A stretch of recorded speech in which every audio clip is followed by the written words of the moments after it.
सहनौ भुनक्तु सह वीर्यं करवावहै तेजस्विनावधीतमस्तु मा विद्विषावहै। ॐ शान्ति शान्ति शान्तिः।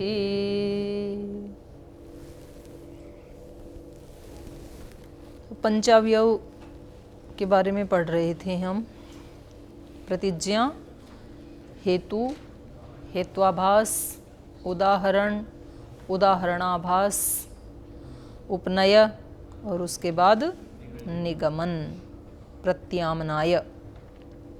तो प्रत्यामनाय निगमन किसको कहते हैं? अनुमेयत्वेन उद्दिष्टे च अनिश्चिते च परेषां निश्चय आपादनार्थम प्रतिज्ञाया पुनर्वचनम प्रत्यामनाय। अनुमेयत्वेन उद्दिष्टे, अनुमेयत्व के रूप में जिसका उद्देश्य किया था, कथन किया था, और अनिश्चिते च, और उसका दूसरे के लिए अभी निश्चय नहीं हो पाया था, तो परेषां निश्चय आपादनार्थम, दूसरे के लिए निश्चय करवाने के लिए प्रतिज्ञा का जो पुनर्वचन किया जाता है वही प्रत्यामनाय है, निगमन है। प्रतिपाद्यत्वेन उद्दिष्टे च अनाश्रिते च परेषां हेत्वादिभिः अवयवैः आहित शक्तीनां परिसमाप्तेन वाक्येन निश्चय आपादनार्थम प्रतिज्ञाया पुनर्वचनम प्रत्यामनाय। उसी को ही खोल के और थोड़ा सा सरल करके बता रहे हैं। प्रतिपाद्यत्वेन उद्दिष्ट, प्रतिपाद्य के रूप में जो उद्देश्य किया गया, जो कथन किया गया कि हमें इसको प्रतिपादित करना है, इसको जानना है या जनाना है। अनिश्चिते च, जिसका अभी निश्चय नहीं हो पाया है, परेषां, और किसी दूसरे व्यक्ति को, हेत्वादि भी अवयवैहि, हेतु आदि चार अवयवों के द्वारा, हेतु, उदाहरण, उपनय, इन चार अवयवों के द्वारा अहितशक्ति नाम माने साध्य ज्ञान की सामर्थ्य आने पर, परिसमाप्तेन वाक्येन, परिपूर्ण वाक्य से, निश्चय आपादनार्थम, निश्चय होने के लिए या निश्चय कराने के लिए, प्रतिज्ञायाः पुनर्वचनम प्रत्यामनाय, प्रतिज्ञा का ही पुनर्वचन करना प्रत्यामनाय है, निगमन है। तो यहाँ निगमन के रूप में जो हम वाक्य लेके चल रहे थे वो क्या हो गया? तस्मात् द्रव्यम एव इति, इसलिए वायु द्रव्य ही है।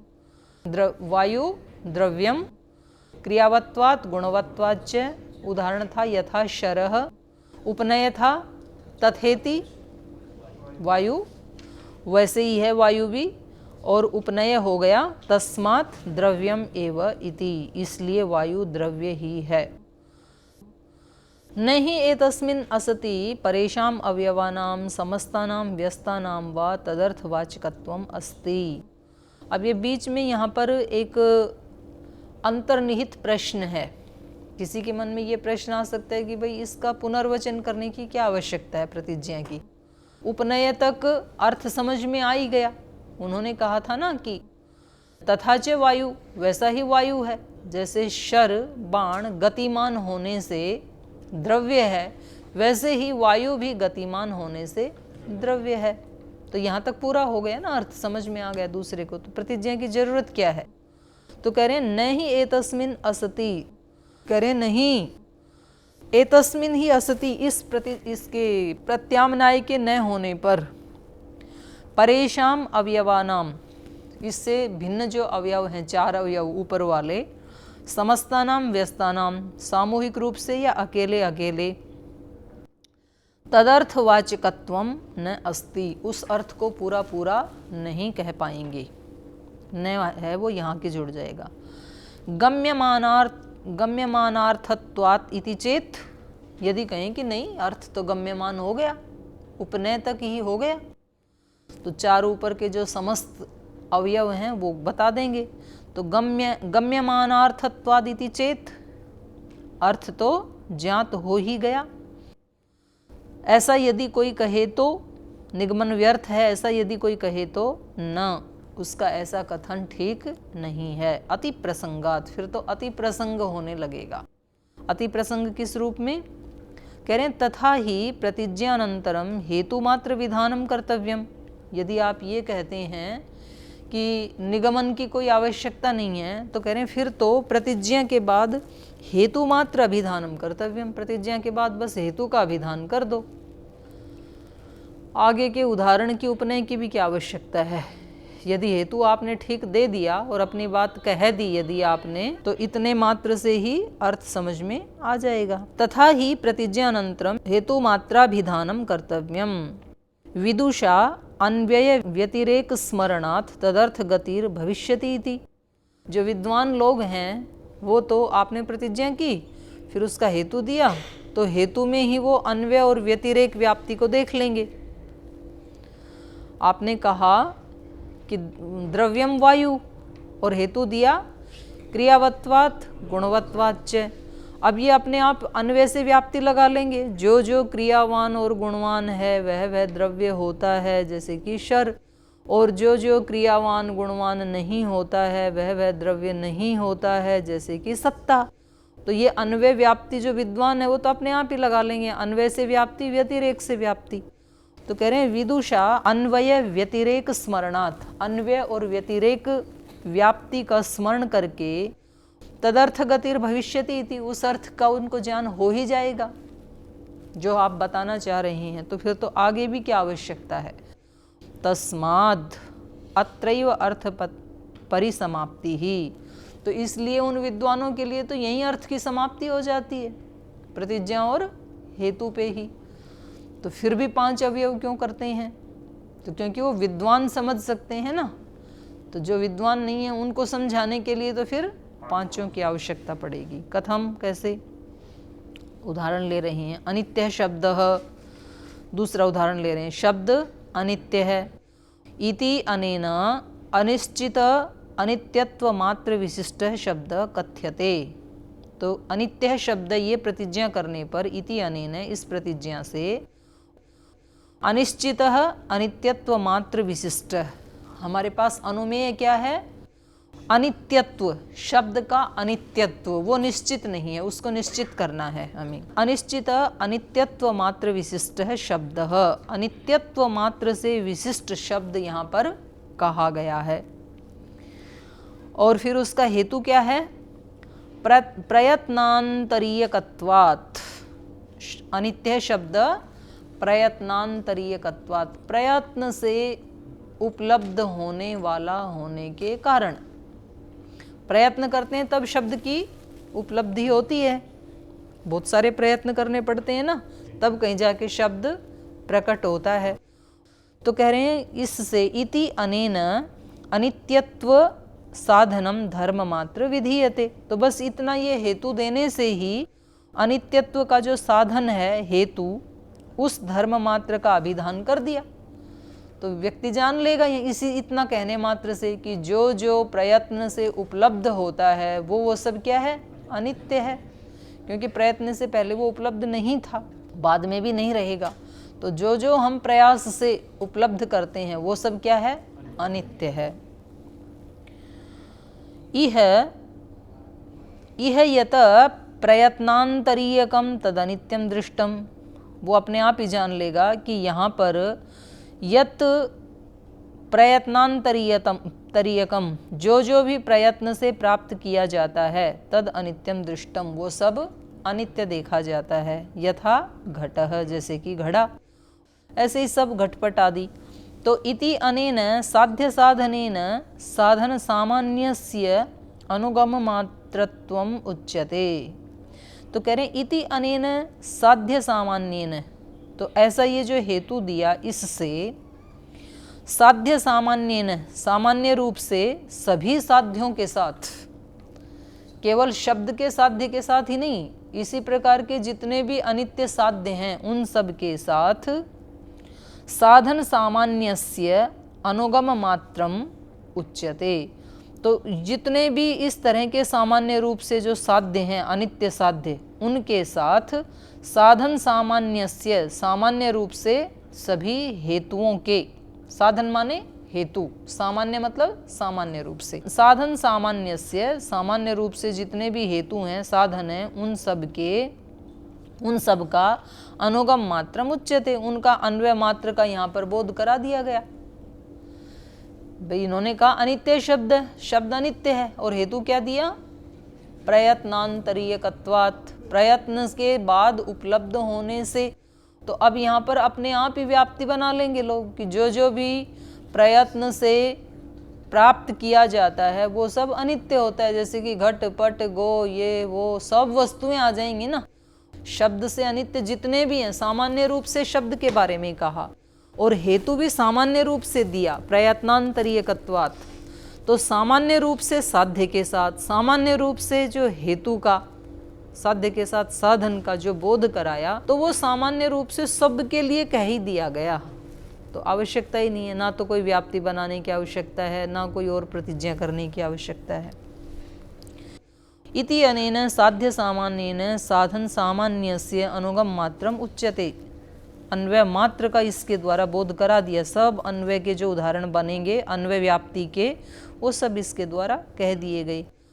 और नित्यम प्रयत्नांतरीयकम दृष्टम, और अब उसका व्यतिरेक से व्याप्ति भी दिखा रहे हैं कि नित्यम, जो जो नित्य हैं वो अप्रयत्नांतरीयकम दृष्टम, वो अप्रयत्न से ही प्राप्त हुए देखे जाते हैं। जैसे उदाहरण देंगे इसका, यथा आकाशम, जैसे कि आकाश, आकाश नित्य है, तो आकाश को प्राप्त करने के लिए किसी को कोई प्रयत्न करना पड़ता है क्या? दिक् काल को प्राप्त करने के लिए कोई प्रयत्न करना होता है क्या? नहीं, वो अपने आप ही प्राप्त हैं। तो जो जो अनित्य हैं वो तो प्रयत्न से प्राप्त किए जाते हैं, और जो जो नित्य हैं वो अप्रयत्नांतरीयकत्वात्। तो ये व्यतिरेक से भी व्याप्ति बन गई यहाँ पर। नित्यम अप्रयत्नांतरीयकम दृष्टम, जो जो नित्य होते हैं वो अप्रयत्न से ही प्राप्त देखे जाते हैं। यथा आकाशम, जैसे कि आकाश। इति अनेन साध्याभावेन साधनस्य असत्वं प्रदर्श्यते। तो ये उदाहरण दे करके साध्य अभावेन, साध्य के अभाव के साथ, साध्य क्या है यहाँ पर? नित्यत्व। तो साध्य अभावेन, साध्य के अभाव के साथ, साधनस्य असत्वस्य, साध्य के या अर्थात साधन के, साधन माने हेतु, हेतु के अभाव को यहाँ पर दिखाया जा रहा है। हेतु का अभाव माने प्रयत्न का अभाव, और साध्य का अभाव माने अनित्यत्व का अभाव। भाई जहाँ जहाँ अनित्यत्व नहीं है अर्थात नित्यत्व है, वहाँ वहाँ प्रयत्न का भी अभाव है, जैसे कि आकाश। और फिर ये अपने आप ही ऐसे आ जाएगा तथा च, फिर उसके बाद क्या कहा जाता है? तथा च प्रयत्नांतरीयक शब्द दृष्ट। और कह रहे हैं वैसे ही ये जो शब्द है तथा च प्रयत्नांतरीयक शब्दो दृष्ट, और कह रहे हैं वैसे ही पहले अन्वय से जो उदाहरण दिया था ना, उसका अब उपनय कर रहे हैं। जैसे प्रयत्न के द्वारा जो जो प्राप्त किया जाता है वो सब अनित्य देखा जाता है, जैसे कि घट, वैसे ही तथा च प्रयत्नांतरीयक शब्द, वैसे ही प्रयत्न के बाद उपलब्ध होने वाला शब्द भी देखा जाता है। और व्यतिरेक से उपनय करेंगे तो क्या कहेंगे? न च तथा आकाशवत अप्रयत्नांतरीयक शब्द दृष्ट, आकाश के समान अप्रयत्न से प्राप्त होता हुआ शब्द नहीं है। तो ये हो गया उपनय। हाँ, न च तथा आकाशवत अप्रयत्नांतरीयकः शब्दः दृष्ट, न च तथा आकाशवत अप्रयत्नांतरीयकः शब्द इति अन्वय व्यतिरेकाभ्यां दृष्ट सामर्थ्यस्य। तो इस प्रकार अन्वय और व्यतिरेक व्याप्ति से युक्त सामर्थ्य ज्ञात हो जाता है, तथा शब्द में इसका उपनय बोधित हो रहा है। साधन सामान्यस्य शब्दे अनुसंधानम गम्यते। तो तो ये जो साधन सामान्य बताया था, हेतु सामान्य बताया था, इससे शब्द में अनुसंधानम गम्यते। अनुसंधान मतलब उपनय, उपनय बोधित हो ही रहा है। एक प्रतिज्ञा कर दी हमने, अनित्य शब्द है, हेतु दे दिया प्रयत्नांतरीयकत्वात्, तो इतना कहने से फिर जो विद्वान है वो अन्वय व्याप्ति बनाएगा, व्यतिरेक व्याप्ति बनाएगा, उससे उपगम, ये उपनय अपने आप ही बना लेगा। तो इतना कहने मात्र से इतना अर्थ समझ में आ जाता है, लेकिन ये केवल विद्वान को आएगा, इसको नहीं, इसलिए कहा ही जाता है ये तस्मात् अनित्यः शब्दः। तो ये उपनय के बाद क्या कहा जाएगा फिर, इसलिए शब्द अनित्य है। इति अनेन अनित्य एव शब्द इति, क्योंकि शब्द अनित्य है तो फिर प्रतिज्ञा में क्या कहा जा रहा है, ऊपर ये जो 4 अवयवों से सिद्ध किया, इसके कारण इति अनेन अनित्य एव, यहाँ एव और लग जाएगा फिर, अनित्य एव शब्द इति, शब्द अनित्य ही है। प्रतिपिपादयिषितार्थ परिसमाप्तिर्गम्यते। तो इससे जो प्रतिपादन करने की इच्छा थी ना वक्ता की, प्रतिपादन करने की इच्छा से ही तो प्रतिज्ञा की जाती है, तो कह रहे हैं प्रतिपादन करने की इच्छा से अभिष्ट जो अर्थ था, उस अर्थ की समाप्ति कहाँ जानी जाती है, जब निगमन कर दिया जाता है, जब ये कह दिया जाता है कि इति अनेन अनित्य एव शब्द, इस कारण से शब्द अनित्य ही है। किस कारण से, हेतु से, उदाहरण से, अन्वय व्यतिरेक व्याप्ति के द्वारा जो उपनय कर दिया, इन सब के द्वारा सिद्ध होने से शब्द अनित्य ही है। तो ये जो प्रतिपादन करने की इच्छा से जो अभिष्ट अर्थ था, उसकी परिसमाप्तिर्गम्यते, परिसमाप्ति जानी जाती है। तस्मात् पंचावयवेन वाक्येन परेषां स्वनिश्चितार्थ प्रतिपादनम क्रियते इति एतत् परार्थानुमानम सिद्धम इति। तो इसलिए पंचावयवेन वाक्येन, पंचावयव वाक्य के द्वारा ही, इसमें आप एक भी न्यूनाधिक नहीं कर सकते हैं। पंचावयवेन वाक्येन, क्योंकि उसका नाम ही क्या है, पंचावयव। इस वाक्य से परेशान, दूसरे के लिए, स्वनिश्चितार्थ प्रतिपादनम क्रियते, अपने आप को जो निश्चित अर्थ था वो दूसरे के लिए उसका प्रतिपादन किया जाता है। तो इति एतत् परार्थानुमानम सिद्धम, तो ये अनुमान के ही अंतर्गत आया था ना महावाक्य, तो परार्थानुमान के अंतर्गत ये महावाक्य यहाँ सिद्ध हो गया, पंचाव यहाँ समाप्त हो गया। अब कह रहे हैं कुछ लोग निर्णय को, निगमन तो निर्णय होता है ना, तो कह रहे हैं कुछ लोग निर्णय को प्रत्यक्ष और अनुमान से भिन्न मानते हैं।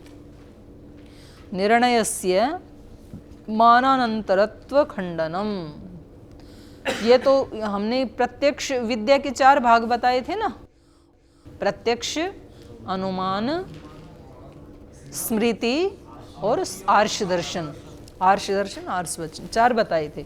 तो ये पंचावयव किसके अंतर्गत आ गया था, अनुमान के अंतर्गत आ गया था। अनुमान में जो अंतिम पंक्ति कही थी महावाक्य, तो उससे इसको ले लिया फिर, और उसका विस्तार से यहाँ पर प्रशस्त आचार्य ने उसका वर्णन किया है भाष्य में। तो अब कह रहे हैं कि कुछ लोग ऐसा मानते हैं कि ये जो निर्णय होता है ये अनुमान से भिन्न होता है, अनुमान के अंतर्गत इसको नहीं लिया जा सकता निर्णय को। तो कुछ विद्वान लोग निर्णय को प्रत्यक्ष और अनुमान से भिन्न प्रमाण मानते हैं। उनके मत का खंडन करने के लिए यहाँ पर प्रशस्त आचार्य इस भाष्य को संपादित कर रहे हैं।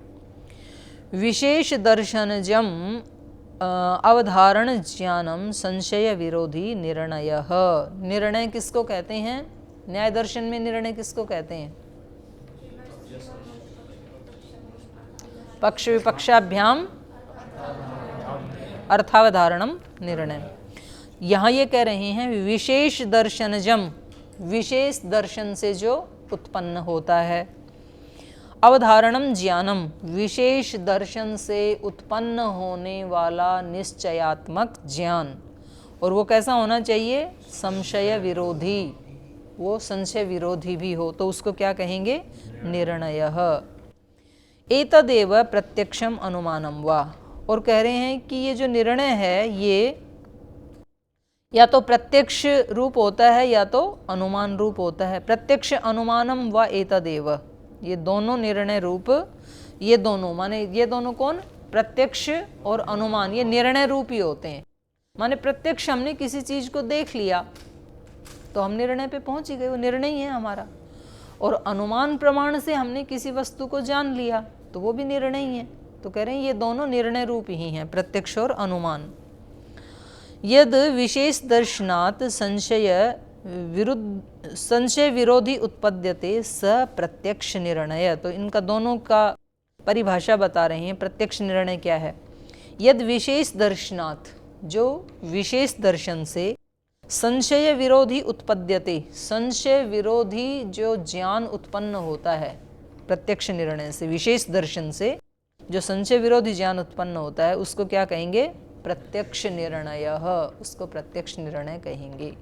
जैसे मान लो किसी योगी को आत्मा का संशय विरोधी ज्ञान हो गया, आत्मा और मन के विशेष संयोग से, विशेष दर्शन से, तो वो उसका प्रत्यक्ष निर्णय कहा जाएगा। या लोक में भी जैसे लौकिक उदाहरण दे रहे हैं, यथा स्थाणु पुरुषयोः ऊर्ध्वता मात्र सादृश्य आलोचनात् विशेषेषु अप्रत्यक्षेषु उभय विशेषा अनुस्मरणात् किमयं स्थाणु पुरुषो वा इति संशय उत्पत्तौ सत्यां शिरः पाणि आदि विशेष दर्शनात् पुरुष एव अयम् इति अवधारणं ज्ञानम प्रत्यक्ष निर्णयः।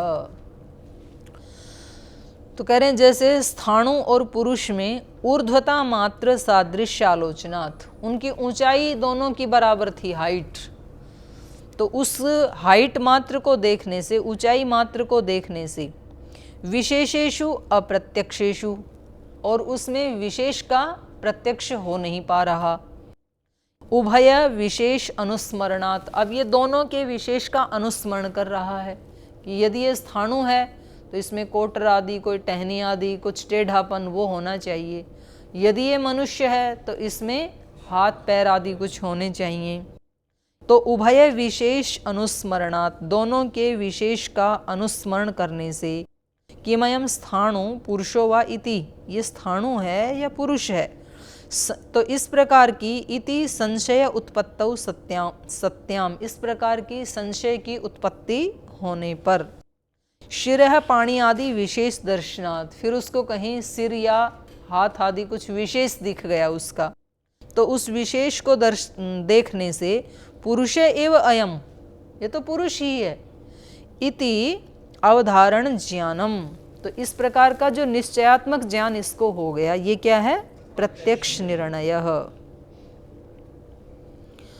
अब अगला बता रहे हैं, विषाण मात्र दर्शनात्, विषाण सींग, सींग मात्र देखे जैसे कहीं किसी प्राणी के, तो अब इसको संशय हुआ, गौर गवयो वाइति, बाकी का शरीर झाड़ियों में छिपा हुआ था, केवल झाड़ी में से सींग सींग दिखाई दिए। गौर गवयो वाइति संशय उत्पत्तौ, ये गाय है या नील गाय है, ऐसा संशय उत्पन्न होने पर, सासना मात्र दर्शनात्, फिर थोड़ा सा वो झाड़ियों में से इसको गलकंबल भी दिख गया, सासना भी दिख गया, तो सासना मात्र दर्शनात्, उस सासना के देखने से, अनुमान प्रमाण से क्या जाना इसने? गौ एव अयम, ये तो गाय ही है, क्योंकि नील गाय को सासना नहीं होती है। गौर एव अयम इति अवधारणम ज्ञानम, तो ये जो निश्चयात्मक ज्ञान इसको हो गया, इसको कहेंगे अनुमान निर्णय इति, तो ये अनुमान से निर्णय है। तो इस प्रकार से निर्णय जो है वो प्रत्यक्ष और अनुमान के अंतर्गत ही आ जाता है, ये अलग से ज्ञान या अलग से विद्या का कोई विभाग नहीं है। तो दो भाग आपने पढ़ लिए विद्या के, अब तीसरा है स्मृति। स्मृति से भी तो ज्ञान होता है, ये पहले भी आपने पढ़ा। और स्मृति के कितने लक्षण बताए थे? 27 कारण बताए थे। 27 कारणों से स्मृति होती है, न्याय दर्शन में पढ़ा था ना।